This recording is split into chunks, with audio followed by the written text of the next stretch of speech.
welcome back to Chatting with Chip with Barton College football head coach Chip Hester. I am Wilson Times sports editor Paul Durham. And Coach, we're here for the final Chatting with Chip of the 2023 season. And what a game to talk about Saturday at Erskine College. First of all, you guys won 48-14. Assured yourselves of your second winning season in 4 seasons since starting the program up. That's pretty impressive at 6-5. But man, what a day for number one. And he really is number one. Jordan Terrell, school record, conference record, 403 rushing yards. Coach, it's a pretty easy game when you just give that ball to number one and he can run the way his line let him run on Saturday. Yeah, that was an impressive performance. I mean, he has been such a professional. I know he's a collegiate amateur, but the way he has handled his business since the day he walked on this campus throughout Saturday has been outstanding. He's worked hard. He's kept his nose to the grindstone, and then I think the team of with our offensive line, and that starts with Alex Bushow and Trent Jones at right tackle, and Hunter Sauls and Connor Sauls and Seth Phillips, and this year it was Jalen Brown. So all those guys, that is just an unbelievable accomplishment to have 400 yards in a game. I mean, that's a season for some guys, and I thought our quarterback put us in the right plays. I thought the offensive coaches, Coach Mariani, called a good game, and the fullbacks, tight ends, wide receivers. When someone has 400 yards, it's a team. It's a team kind of stat. But man, Jordan Terrell is truly exceptional. He will be a hard act to follow for someone down the road that's going to try to break the records that he's setting right now at Barton College. Indeed. I remember when I first talked to you about the guys that you had signed, and the team was coming together. It wasn't just just concepts and stuff. And every time you always want, I got to tell you about this guy, Joy. Coach, you've already told me about number one. But now I see why. He's truly a Superman. He has really come in here and elevated the program to a national level. I think we talked about he's number 2 in the nation in rushing. He's number 1 this year in all-purpose yards overall, thanks to incorporating him in the passing game, because he didn't even return a kick. He stopped returning. I think he might have returned some kicks early on, but none the last 2 years. So to get those kinds of yards, mostly on the ground, and also really good receiving option for you guys. Truly incredible. But, Coach, I mean, you could not find a perfect ending, obviously, would be winning the national championship. But all things considered, the way it ended up for you guys, what a way to go out for that special group of 4-year players that you had. A lot of them are called juniors. They're not juniors. They're either going to graduate or they already have graduated or get a graduate degree. Right, yeah. Included in that, I mentioned Alex Bushow earlier. He's getting ready to get his MBA, and he's still considered a junior. So, but I think with my mind has kind of settled on Thanksgiving coming up, and I've told the guys at our last team meeting on Monday how thankful I am for those guys, and especially those seniors. That's a special group of young men, and they have truly just laid such a solid foundation for this program, and they've done it the right way. They've worked hard. They've been humble. We were talking. I think Gabe Heinzman was in with some of the guys, and we were talking about they and Tyler Flippin, how they would keep their pads in their rooms. We didn't really have a locker room at the start, and so they've literally built this from the ground up, and they've done it in a first-class way, in my opinion, and I'm just really proud of them and really thankful for all those guys. Absolutely. That class is always going to be, it's like I think I mentioned too, you're going to remember this class for a long time for all the things that they, did. And I mean, you've coached a long time, but you've never been in that situation. Right. Few coaches actually do get to be in that situation, and I would imagine those memories are going to be there for you. Absolutely. Coach, looking at this year, you came into it with a lot of expectations, a lot of hopes. Didn't quite get there on some of them. You guys finished 6-5. Frankly, I mean, I think that could have easily been 9-2. to work out. I mean, maybe even 10-1. I mean, there was only one game you guys had it handed to you, and that was Lenore Ryan. And if you teed it up right now, I don't think it would be 47-3. But how do you feel about this season? I know it's tough to win in this conference, and this season shows it. You had a team that's capable of winning 10 games, and I forgot how many points. It was, 12 points separated you from those 10 wins. Yeah, not a whole lot. Or 9 wins, rather. Yeah, and I think the other side of that is, we talked about it all year, where I thought on our schedule we could win any game. We also could have lost any game, and you go back and you look, and we found ways to win against a great Davidson team, and found a way to win against a Tusculum team, and we're kind of back and forth on some others. So it's such a thin line between winning and losing in this league.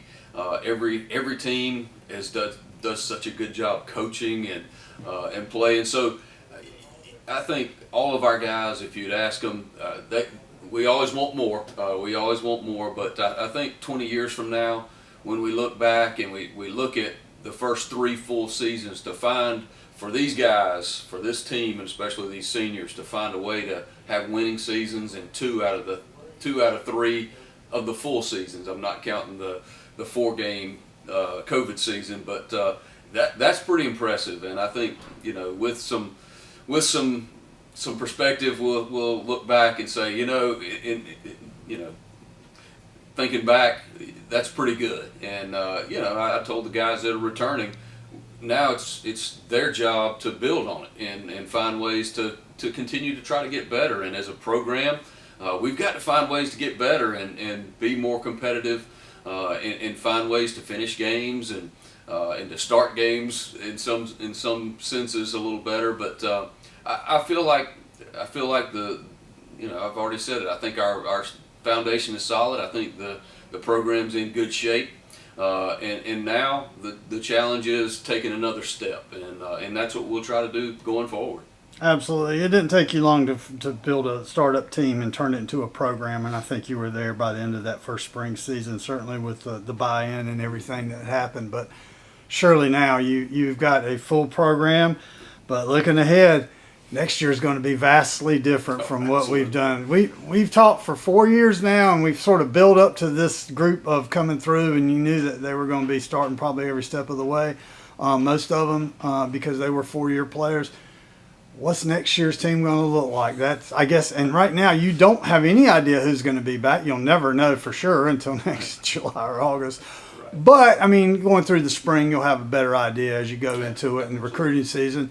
But right now, 4 days from your last game, who are you looking for to be big time for you next year? What are you expecting? What are the challenges going to be for this 2024 Bulldogs team? Yeah, I mean, in today's college football world, it's vastly different than it was even 6-7 years ago, because of the transfer portal, because of all these different the fluctuations and the way things move. And so you and I have talked about roster management is tough, because you just don't know, because we've got guys that are going to think about it for a little bit, think through the holiday through Thanksgiving, and try to decide what they're going to do. And so that'll determine what we do.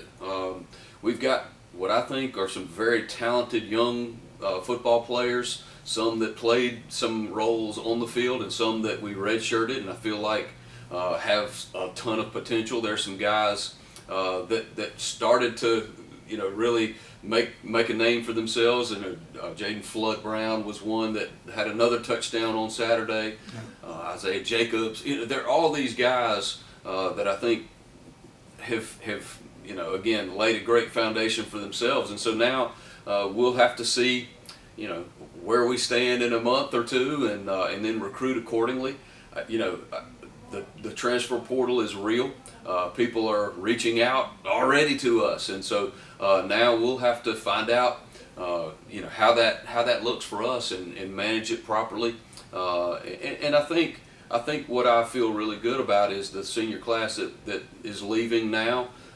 They have really, I think, been a great example for the younger guys. And so now, hopefully they've learned some good lessons, and now we'll have to hopefully get a couple of those older guys back and then fill in where needed, and then guys are going to have to step up, and that's the beauty of college football. It's never it's not the NFL where you have guys that can play for 10 or 12 years. So it's always a challenge, managing the roster, and you want to keep guys around, and I feel good about where we are. I think we've got good talent, good young talent, and now the challenge is, just like every year, adding to it and finding ways to get better. Seems to me that offense is going to take more hits than defense in terms of personnel. Yeah. I mean, almost your whole offense is that was starting on Saturday is probably not going to be there in the fall. I'm guessing. Again, we don't know for sure. Defense, you got a few guys who should be back or who are eligible to come back. Yeah. So that's a positive thing. But I think what you also have a lot of guys who didn't really get a chance to show what they can do, who might surprise us next year. Yeah, I completely agree with you. As I look, I mentioned a couple of wideouts that I think are really up and coming. We've got more. We've got a couple guys we redshirted that we feel really good about, and then we've got some guys that I think will take a step up in their roles. And defense, offensive, in the backfield, you've got a bunch of guys that I think are really talented at running back, and it's hard to take carries away from Jordan Terrell. That's right. It's hard to get those guys the amount of carries that they need. But there's no shame in playing behind Jordan Terrell, that's for sure. Absolutely. But I don't feel like the cupboard is bare. I think we've got. I think you're right. We've got some guys, probably more guys that are returning starters on defense. But even on that side, we've got some young guys that I think will need to step up this spring. And I think this spring is will be a critical time period for our football team to make sure that we don't take steps backwards, that we only take steps forward. Absolutely. You guys have coming up, you'll have the recruiting schedule or recruiting period.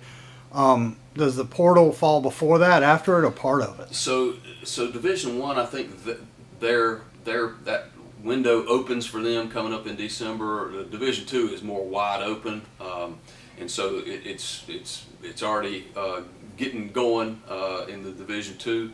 But yeah, Division II recruiting is a year-round process, right. And so it never really ends, and so that's a blessing and a curse. And so we'll see.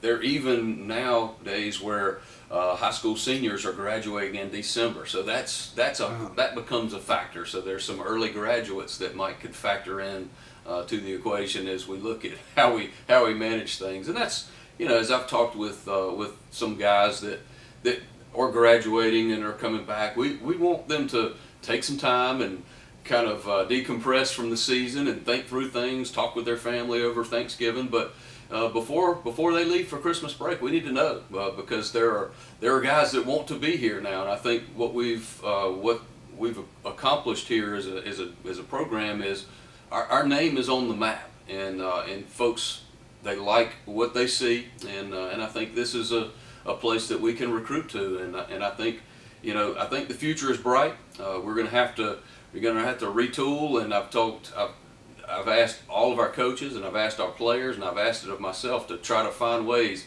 How can I get better?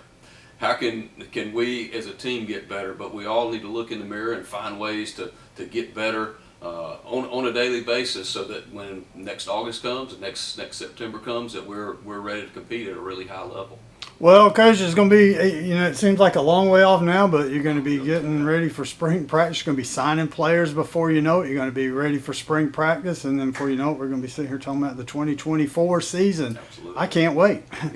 I got to ask you, what are you going to do this Saturday? Rake your yard or do something? You got some free time? So I hope to watch my daughter play in the Sun Belt tournament this weekend. So I'm not able to see her nearly as much as I'd like, and so this will give me an opportunity to go see her in person. There you go, folks. Chip Hester, one of the world's biggest University of Troy volleyball fans. Absolutely. Secret fan, not so secret if you know him, though. His daughter, Tori, is a starter on that team.